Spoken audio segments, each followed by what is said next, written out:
Nashik star न्यूजला subscribe करा, bell icon press करायला विसरू नका। संजय गांधी निराधार योजनेचा लवकर निपटारा करावा अशी मागणी आरपीआयचे सूर्यकांत हाके यांनी केली आहे। श्रावणबाळ पेन्शन योजना आणि संजय गांधी निराधार योजनेच्या लाभार्थी गोरगरीब महिला गेल्या 2 वर्षापासून वंचित राहिल्या आहेत।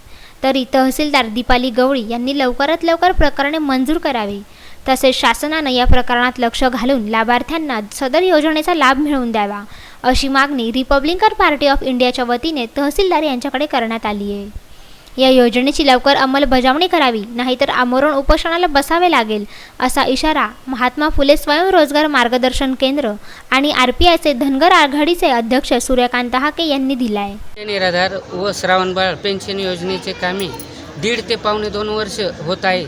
तरी जे आता करोनाचा काळ आहे सध्या, तर तेव्हापासून रखडले गेलेले, तरी आदिवासी आहेत, त्याच्यात महिला एकदम गोरगरीब जे त्यांना काहीच आर्थिक हे नाही आहे, तरी त्यांचे प्रकरण होत नाहीत आणि त्यांच्या आता त्रुटी आलेल्या आहेत। तर त्यांच्या त्रुटी आम्ही लवकरात लवकर देऊ आणि त्यानंतर तहसीलदार मॅडमनी लवकरात लवकर निर्णय घेऊन त्यांचं संजय निराधार व श्रावणबाळ पेन्शन लवकरात लवकर मंजूर करण्यात यावी व शासनाने याच्यात लक्ष घालून ते लवकरात लवकर काम करावे। पेन्शन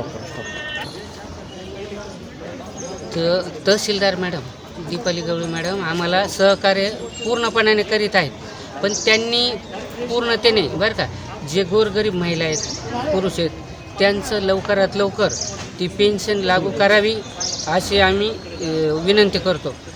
जर लवकरात लवकर त्यांचं झालं नाही पेन्शनचे कामं योजनेचे, तर आम्ही आमरण उपोषण करण्याचा इशारा देतो।